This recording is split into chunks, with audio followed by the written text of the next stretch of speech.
अस्सलाम वालेकुम स्टूडेंट्स। आज की इस वीडियो में हम बात करेंगे डाटा कलेक्शन के बारे में। अब स्टूडेंट्स जिनका प्रपोजल एक्सेप्ट हो जाता है, अब उनका नेक्स्ट टास्क होता है प्रोजेक्ट के लिए अपने डाटा को कलेक्ट करना। और डाटा कलेक्ट करने के लिए उनके पास क्वेश्चनेयर्स तो ऑलरेडी होते हैं, लेकिन उसको किस तरह से आपने एक गूगल फॉर्म में उसको फिट करना होता है और उसको पोस्टिंग के बाद उसका कैसे लिंक हम अपने पार्टिसिपेंट्स को देंगे ताकि हमारे जो पार्टिसिपेंट्स हैं वो उस डाटा को फिल कर सकें। आपके सामने एक क्वेश्चनेयर्स की एक फ़ाइल नज़र आ रही है जिसमें हमारे पास 3 वेरिएबल्स के क्वेश्चनेयर्स हैं और हमारे पास उनकी स्केलिंग मौजूद है। अब हम इस वीडियो में दिखाएंगे कि कैसे हम इसको अपने गूगल फॉर्म में लेके जाते हैं। गूगल फॉर्म में क्वेश्चनेयर्स को फिट करने के लिए आपने सबसे पहले अपने गूगल में आके वहाँ से आप गूगल फॉर्म पे क्लिक करेंगे और उसके बाद हमने ब्लैंक पे क्लिक करना है। ब्लैंक पे क्लिक करने के लिए बाद हमारे जितने जो क्वेश्चनेयर्स हैं, जो फाइल हमारे पास मौजूद है जो अप्रूव क्वेश्चनेयर्स की, हमने उनको यहाँ पे फिल करना है, यहाँ पे पोस्ट करना है। टाइटल आप यहाँ पे क्वेश्चनेयर्स डाल सकते हैं, सर्वे क्वेश्चनेयर्स डाल सकते हैं, कुछ भी डाल सकते हैं। अब हमारे पास डेमोग्राफिक क्वेश्चनेयर्स हैं। अच्छा, अब सबसे पहले हमने डिस्क्रिप्शन ऐड करनी होती है। क्वेश्चन जो आपने उनको कोर्टियस वर्ड्स देने होते हैं, उनको वेलकम करना होता है, उनको आपने रिक्वेस्ट करनी होती है कि हम आपसे रिक्वेस्ट करते हैं कि आप थोड़ा सा टाइम निकाल के हमारे लिए क्वेश्चनेयर्स को फिल कर दें। ठीक है, कोर्टियस वर्ड्स होते हैं, इम्प्रेसिव होता है। उसके फ़ौरन बाद नीचे आपने एक अलग सेक्शन ऐड करना है, सेक्शन 2। स्टूडेंट्स क्या करते हैं, ऊपर प्लस पे क्लिक करके यहाँ पे एक नया क्वेश्चन ऐड कर देते हैं। आपने सेक्शन ऐड करके कुछ गाइडलाइंस या इंस्ट्रक्शंस है उनको आपने ऐड करना है। अब इंस्ट्रक्शंस कौन सी हो सकती है कि आपने केयरफुली इस डाटा को फिल करना है, क्योंकि ये जो आपका रिस्पॉन्सेज होंगे उन्हीं की बेस पे हमने आगे डिसीजन मेकिंग करनी है। डाटा आपके पास पहले से एक वर्ड फाइल में मौजूद है। अब हमने इंस्ट्रक्शंस को यहाँ पे जब पेस्ट कर दिया तो इंस्ट्रक्शन पेस्ट करने के बाद भी हम एक दफ़ा फिर एक नेक्स्ट सेक्शन में जाएंगे ताकि आपका जो जितनी भी आपकी क्वेश्चनेयर्स हैं वो सेक्शन वाइज बन जाए, यानी वेरिएबल्स अलग हो जाएं, डेमोग्राफिक क्वेश्चंस अलग हो जाएं, जो आपकी इंस्ट्रक्शंस डिस्क्रिप्शन है वो अलग हो जाए। अब यहाँ पे हमने जब अपनी इंस्ट्रक्शंस को ऐड किया तो हमने बुलेट या नंबरिंग में कर देंगे तो वो ज़्यादा विजिबल हो जाएगा अंडरस्टैंड करने के लिए। उसके बाद नेक्स्ट सेक्शन में जाएंगे तो हमने यहाँ पे अपने इंडिपेंडेंट वेरिएबल का डाटा ऐड करना है, जो आइटम्स हमने सेलेक्ट किए हुए हैं। अब हमारे पास आप देख सकते हैं, सबसे पहले हम डेमोग्राफिक की बात करेंगे। तो हमारा जो पार्ट 1 है डेमोग्राफिक क्वेश्चंस का। अब डेमोग्राफिक के लिए आपके वो क्वेश्चंस होते हैं जिसमें आपकी एज आ जाती है, जेंडर आइडेंटिफिकेशंस आ जाती हैं, आपकी एजुकेशन आ जाती है, आपका एक्सपीरियंस आ जाता है। ये सारे जितने हमारे क्वेश्चंस हैं, क्वालिफ़िकेशंस वगैरह, ये सारी आपके डेमोग्राफिक का पार्ट होते हैं।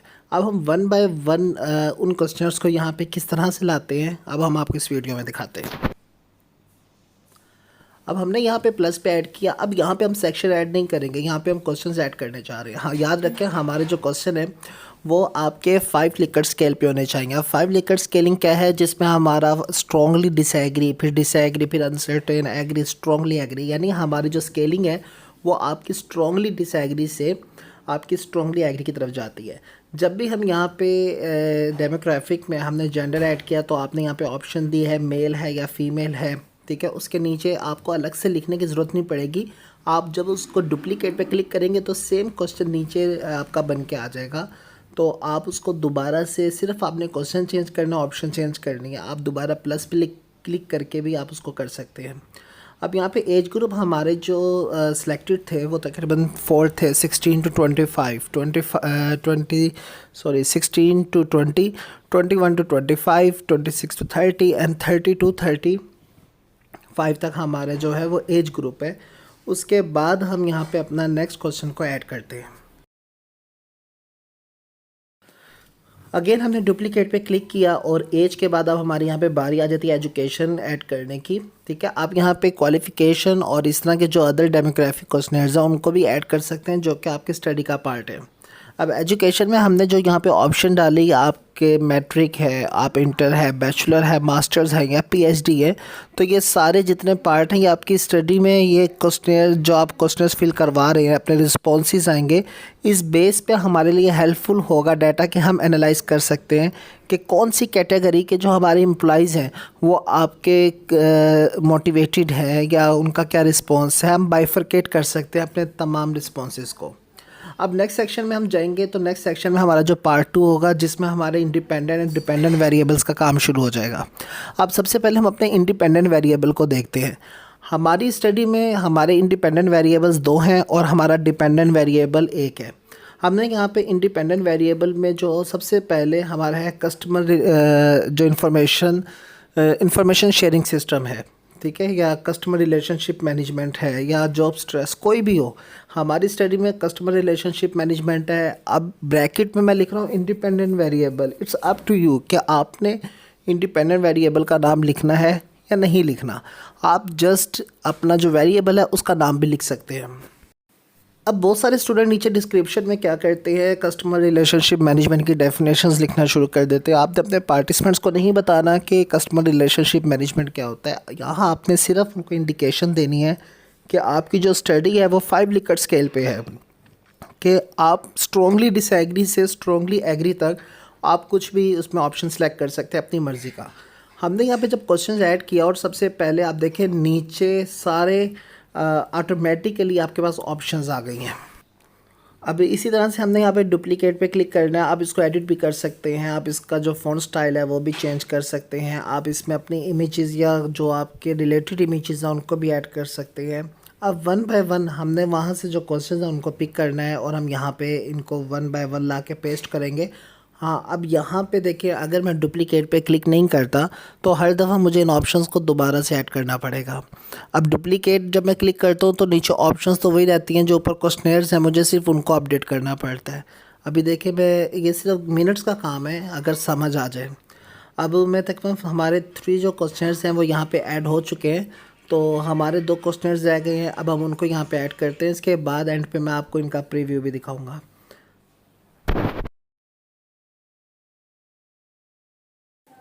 अब हमारा लास्ट क्वेश्चनर जो है वो यहाँ पे ऐड हो रहा है, तो इसके फ़ौरन बाद हमारा जो एक सेक्शन है वो कंप्लीट हो जाएगा। इस सेक्शन कंप्लीट होने के बाद हमारा जो नेक्स्ट वेरिएबल है, अगर आपके पास 2 वेरिएबल हैं तो अब 2 सेक्शन बना ले क्वेश्चनर्स के।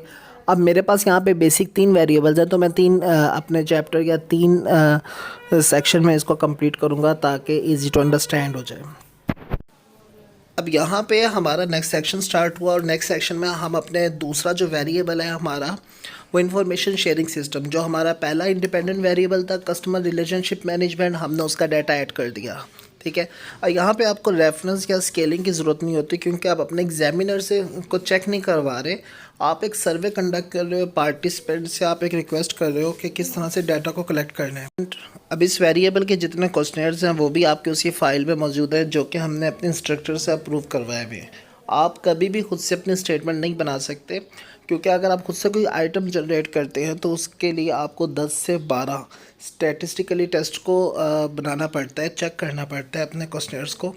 इसलिए हम बाउंड होते हैं उन क्वेश्चनर्स को अडॉप्ट करने में जो जिन पे हमारा जो रिसर्चर्स हैं वो पहले से स्टडी कर चुके हैं। आप कोई भी जो आइटम्स होते हैं उनको खुद से सिलेक्ट नहीं कर सकते, ठीक है। हमें किसी भी जो रिसर्चर की स्टडी होती है उसको हमें अडॉप्ट करना पड़ता है उनके क्वेश्चनर्स को जो आइटम उसने यूज़ किए हों अपनी स्टडी में।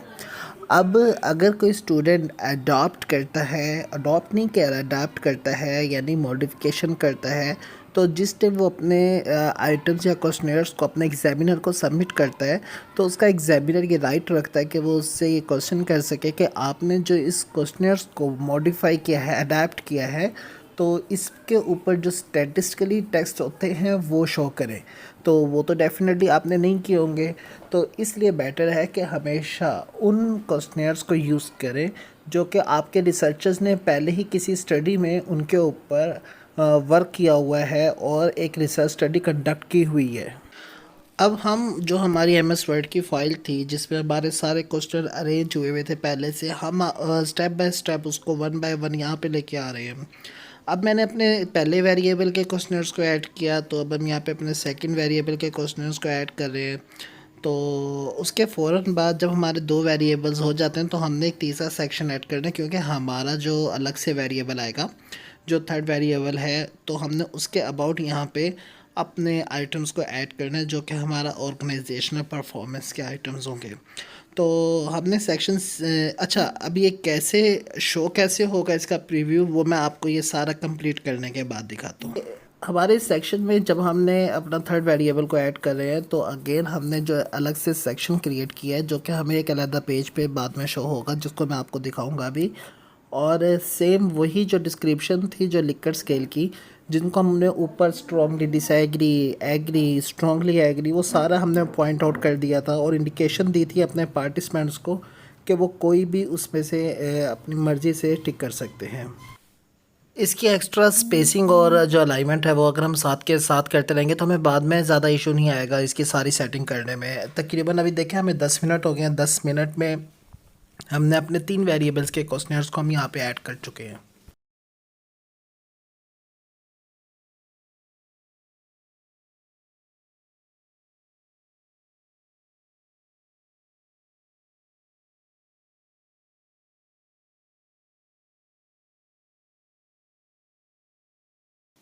इन सब आइटम्स को हमने उसी टेक्निक को यूज़ करते हुए, जैसे हमने पहले ऊपर से डुप्लीकेट क्वेश्चन को जनरेट करते थे और हम एक क्वेश्चन डालते थे और नीचे जो स्केलिंग है वो ऑटोमेटिकली यहाँ पे जनरेट हो जाती थी। तो इसी स्केलिंग के थ्रू हमने अपने सारे जो आइटम्स हैं उनको यहाँ पे ऐड करना है और इसके बाद फिर हम आगे इसकी सेटिंग की तरफ जाएंगे।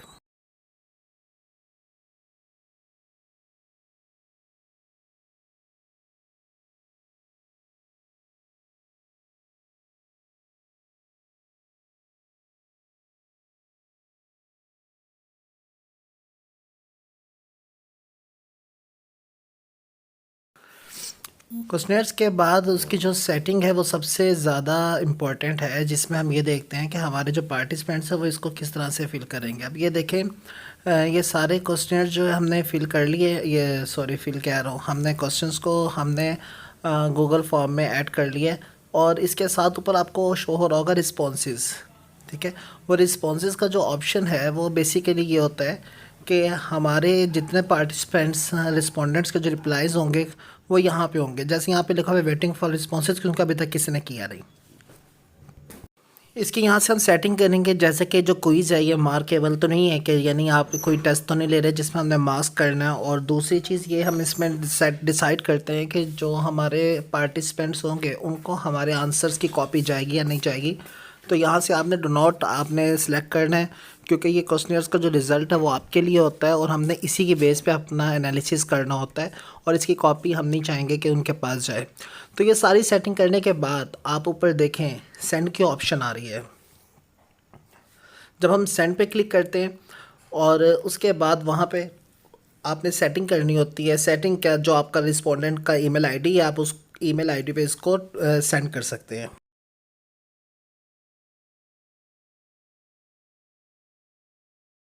के पास ईमेल आईडी नहीं है और आप वाया लिंक उसको शेयर करना चाहते हैं तो आप लिंक के थ्रू भी इसको कर सकते हैं। जैसा कि मैंने यहाँ पे एक लिंक को कॉपी किया और उसको मैं नेक्स्ट टैब में जाके ओपन करता हूँ। अब नेक्स्ट टैब में जाके ओपन किया तो हमारे पास वो क्वेश्चनर का पेज ओपन हो गया। अब फर्स्ट सेक्शन में हमारी एक छोटी सी समरी थी जिसको यहाँ पे हम नेक्स्ट करते हैं और नेक्स्ट करने के बाद वो हमें इंस्ट्रक्शन देता है जो कि हमने शुरू में ऐड की। और उसके बाद जैसे हम इसको नेक्स्ट करेंगे हमें यहाँ पे एक नया टैब शो हो जाता है जो कि डेमोग्राफिक क्वेश्चनर्स का है। अब डेमोग्राफिक क्वेश्चनर्स को हमने यहाँ पे ऐड करना है, जिसमें हम इसमें ए सिलेक्ट कर रहे हैं, एजुकेशन सेलेक्ट कर रहे हैं, जो भी होंगे सोन हम इनको सिलेक्ट करेंगे। इस वक्त मैं आपको सिर्फ समझाने की घर से कर रहा हूँ। नेक्स्ट करेंगे तो हमारा पहला वेरिएबल आ जाएगा। अब यहाँ से जो पार्टिसिपेंट्स है एग्री, स्ट्रॉन्गली एग्री, जो भी उनका लिकर्ट स्केलिंग है उसके थ्रू उन्होंने इसको रिस्पॉन्सेज देने हैं।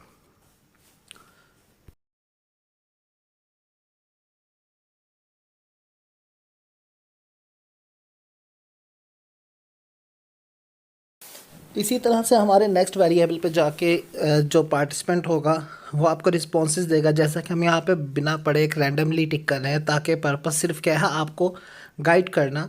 अब जैसे ही इसको नेक्स्ट करके इसको सबमिट करेंगे तो हमारे पास जो रिस्पॉन्स है वो किस तरह से शो होगा वो हम देखते हैं।